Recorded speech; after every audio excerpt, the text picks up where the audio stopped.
Buenos días, otra vez. Hoy seguimos en nuestra serie de sermones que se llama Una mirada en el espejo. Y si es su primera vez aquí, esta serie se trata de los reyes de Israel.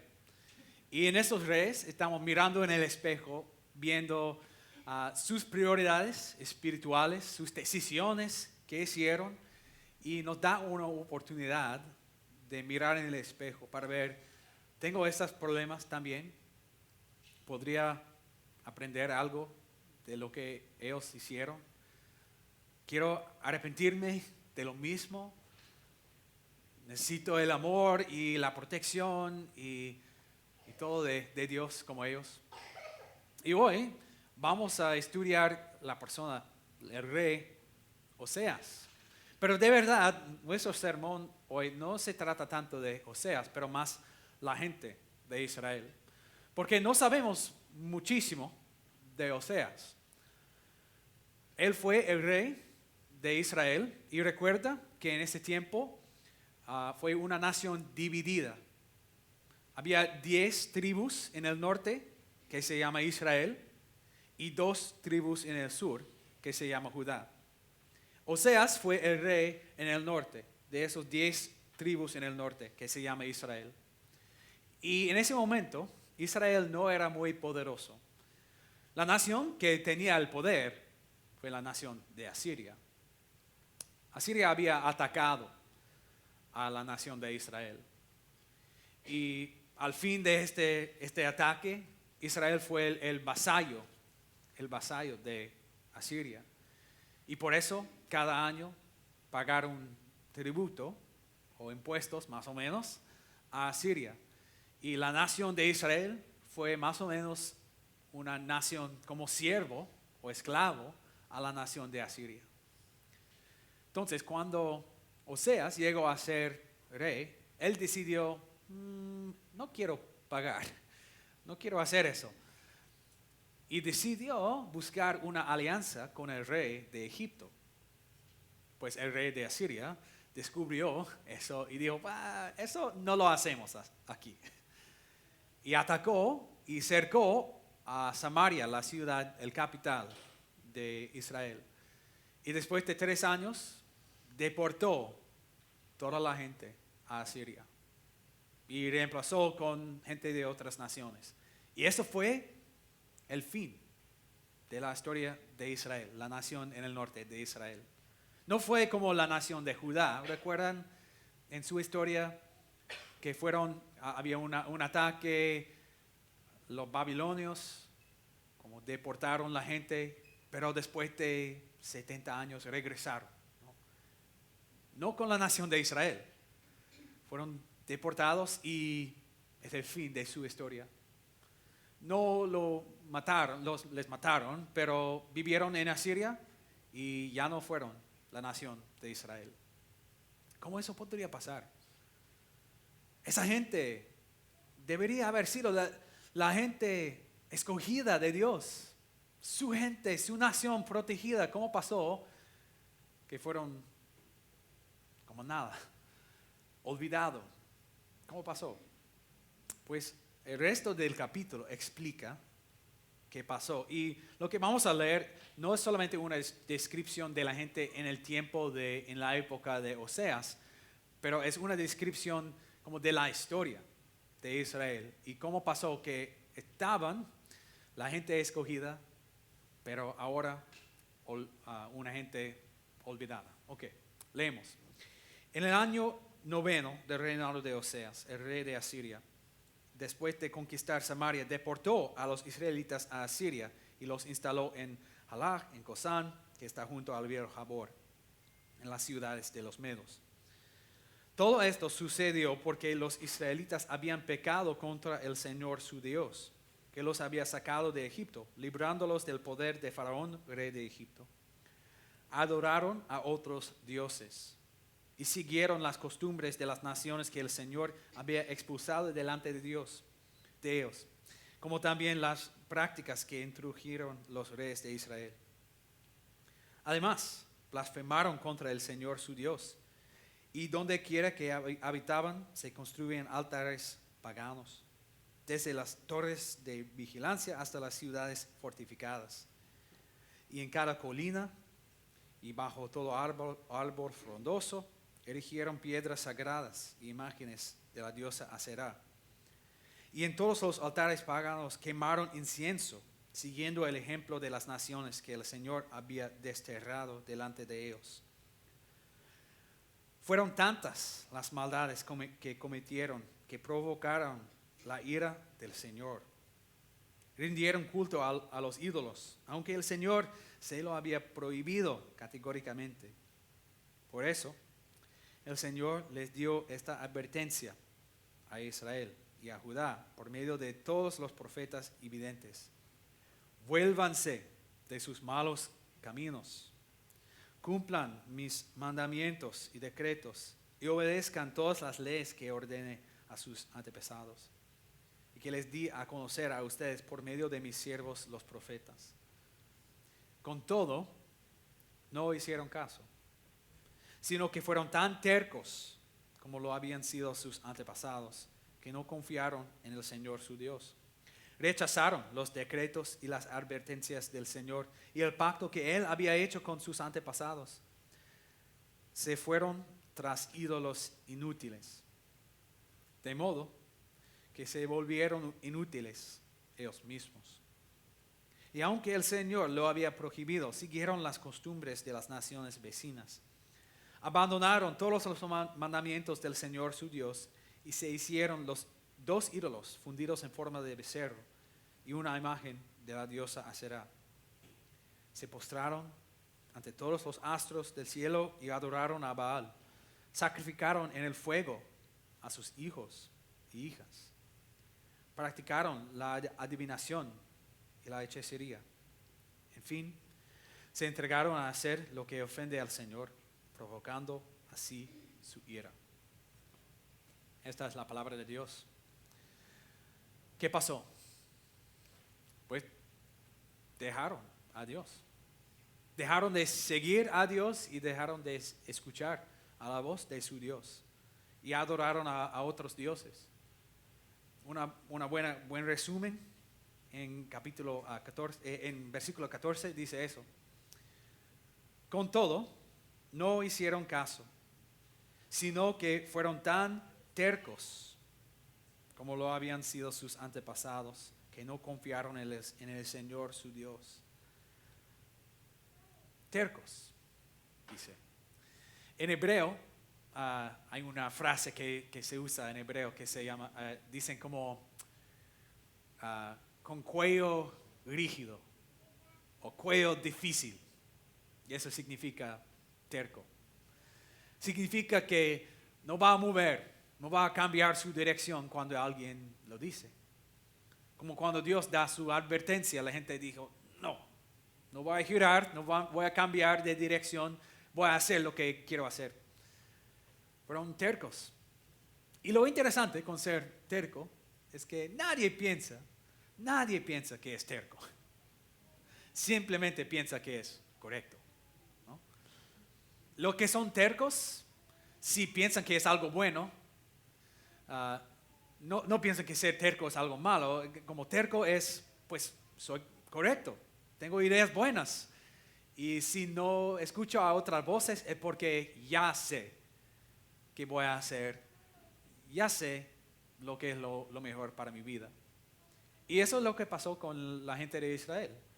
Fueron tercos no porque eran estúpidos o mal educados o algo, fue porque ellos pensaban que sabían que fue lo mejor para la vida. Pues oyeron las palabras de las profetas, pero ¿qué pensaban? Ya sabemos, ya lo sé, ya sé lo que es lo mejor para la vida.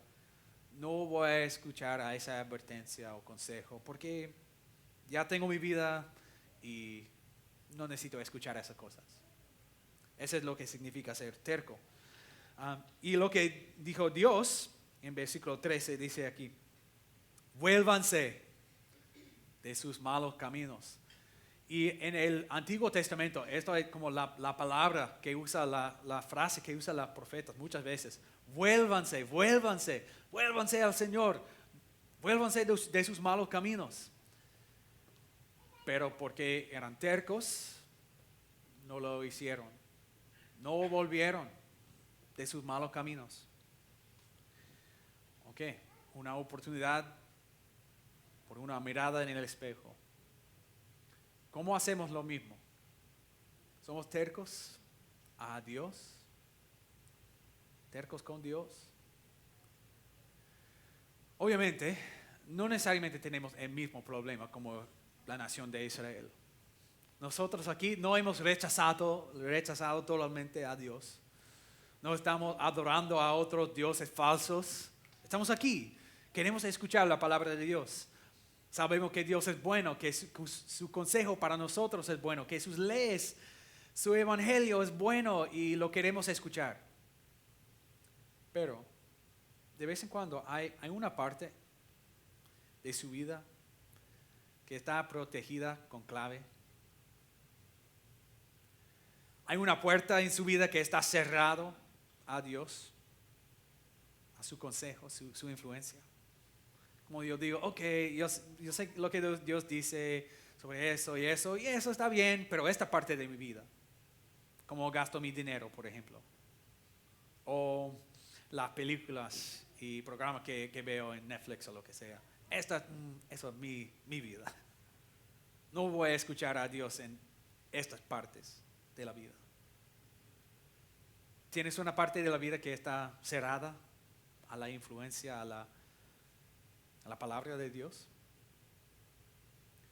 De esa manera podemos ser tercos, que pensamos, ya lo sé, ya sé qué es el plan para mi vida, ya sé lo que quiero hacer y he oído la voz de Dios, pero creo que yo sé lo que es lo mejor para la vida. Yo sé que Él dice que su palabra y una relación con Él debe ser como la primera prioridad en la vida.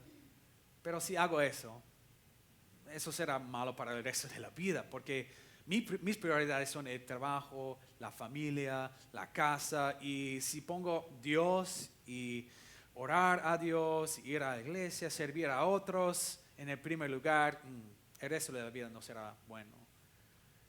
Entonces, no voy a escuchar la voz de Dios.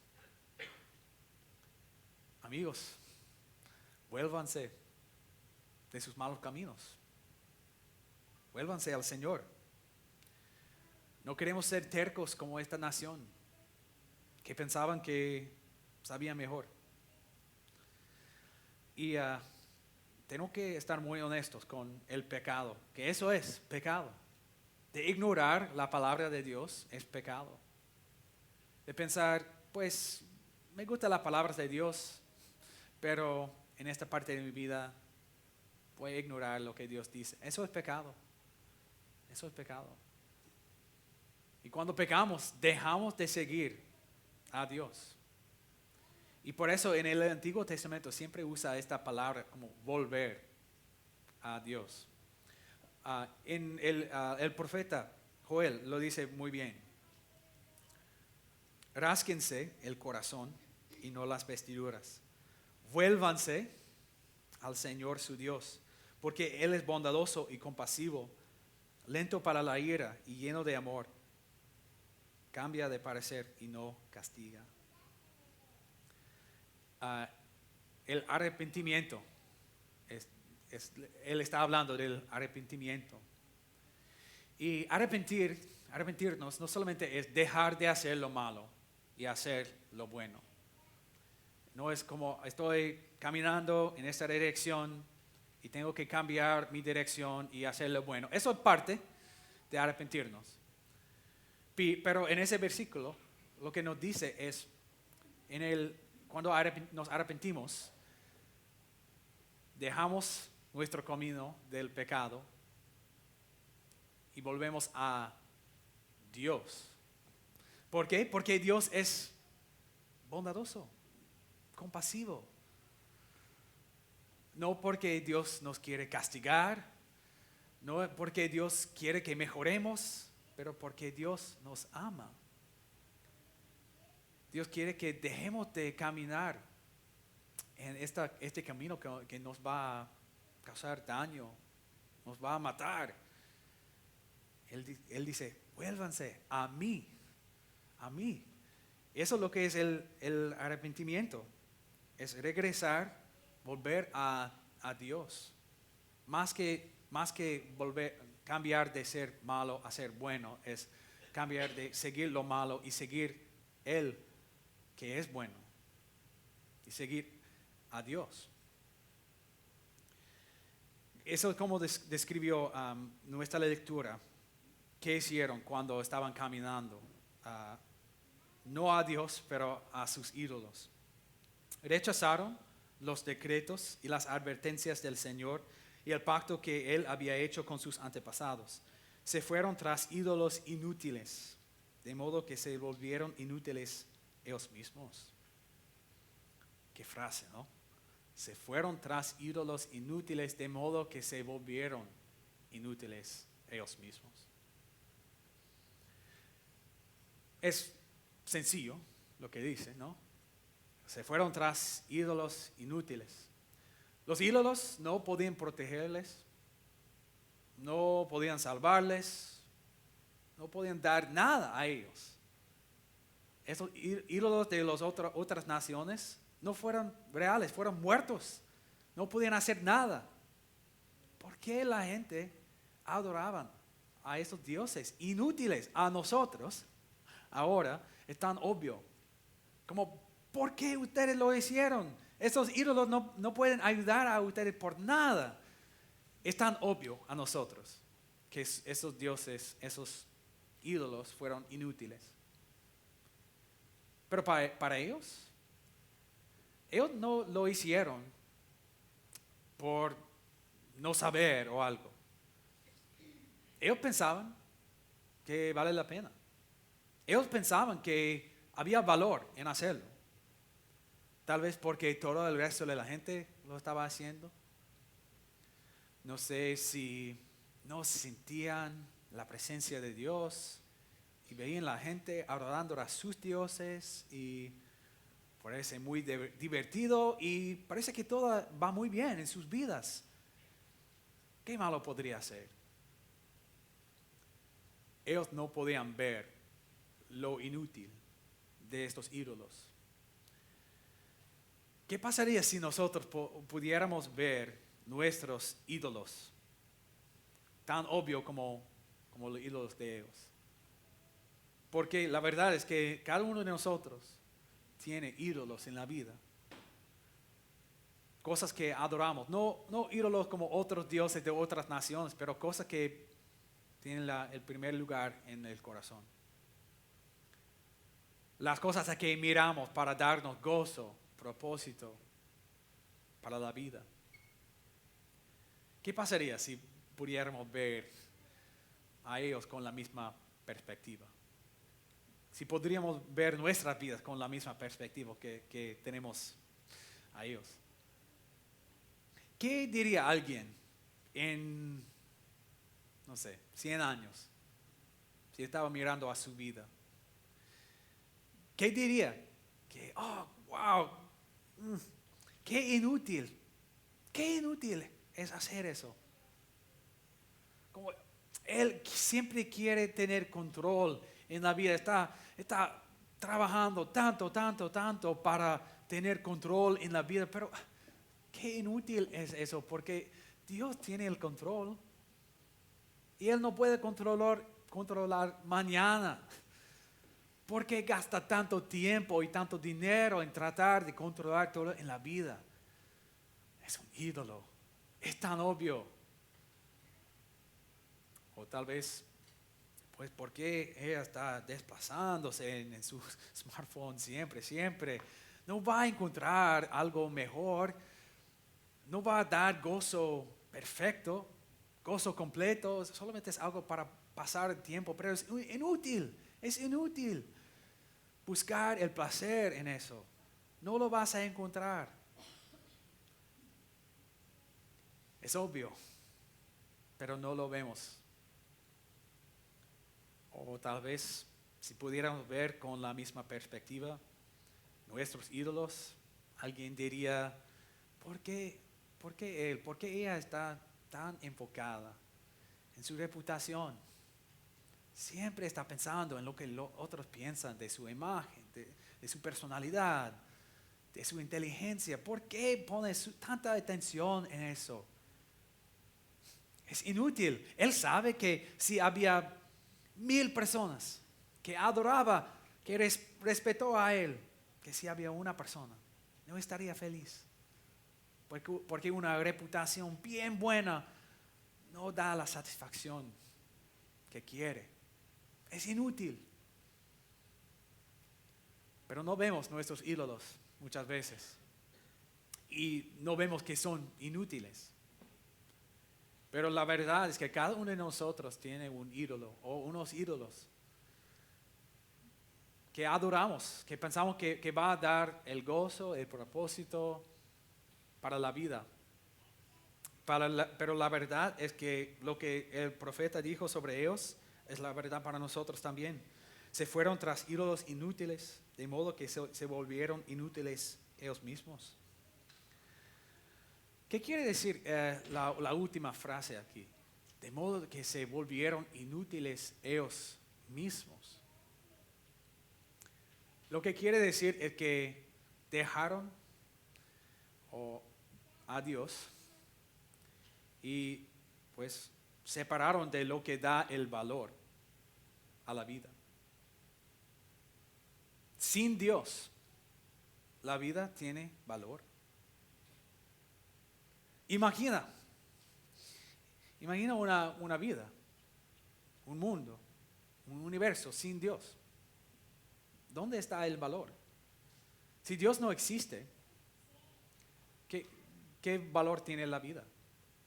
Si no hay un plan divino, si no hay un cielo ni un infierno, ¿qué valor tiene la vida? ¿Qué hacemos con la vida? ¿Ganar la más dinero que podemos? ¿Experimentar la más placer que podemos?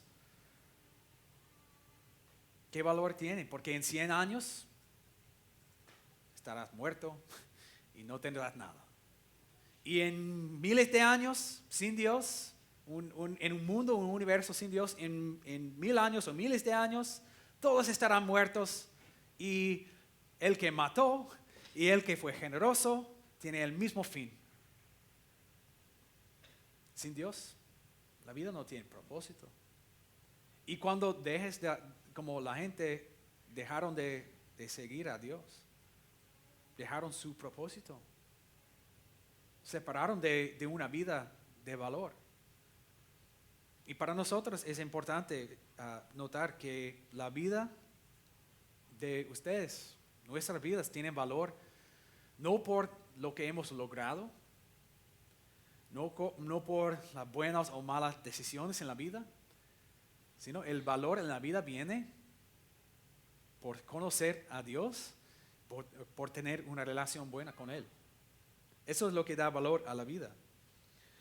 Eso es lo que dice en el libro de Corintios. Ustedes no son sus propios dueños, fueron comprados por un precio. Por tanto, honren con su cuerpo a Dios. Dios dice que su vida tiene valor, no por lo que has hecho, pero por el precio que Dios pagó por ti. O en el 1 Pedro, como bien saben, ustedes fueron rescatados de la vida absurda que heredaron de sus antepasados. El precio de su rescate no se pagó con cosas perecederas, como el oro o la plata, sino con la preciosa sangre de Cristo, como de un cordero sin mancha y sin defecto. ¿Qué valor tiene su vida? Pues hay muchas voces que te dicen que es su valor.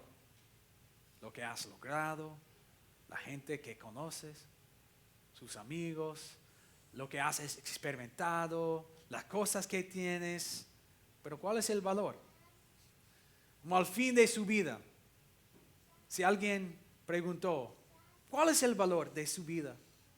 ¿Cuál era el valor de su vida? ¿Qué podríamos decir? Pues yo gané esa cantidad de dinero. Yo hice eso y eso y eso. O conocí a esa gente. No.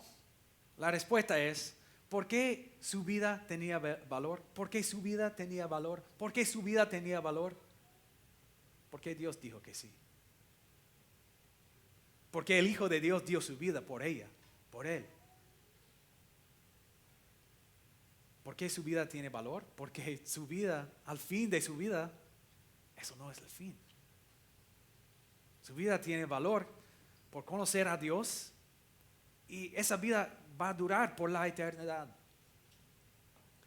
Hay muchas voces que nos dicen qué hacer, qué no hacer, cuál es nuestro valor. ¿A qué voz escuchamos? Dios quiere que escuchemos a Él. Vuélvanse al Señor, quien es bondadoso, compasivo, que nos perdona todos los pecados, que nos da valor incomparable. El valor de ser hijo de Dios. Oremos. Dios Padre, gracias por su amor. Gracias por el valor que te das a nuestras vidas. Ayúdanos a creer que eso es lo que somos. Ayúdanos a vivir como hijos de Dios, como personas con vidas valorosas. Ayúdanos a escuchar su voz, hoy y siempre. Amén.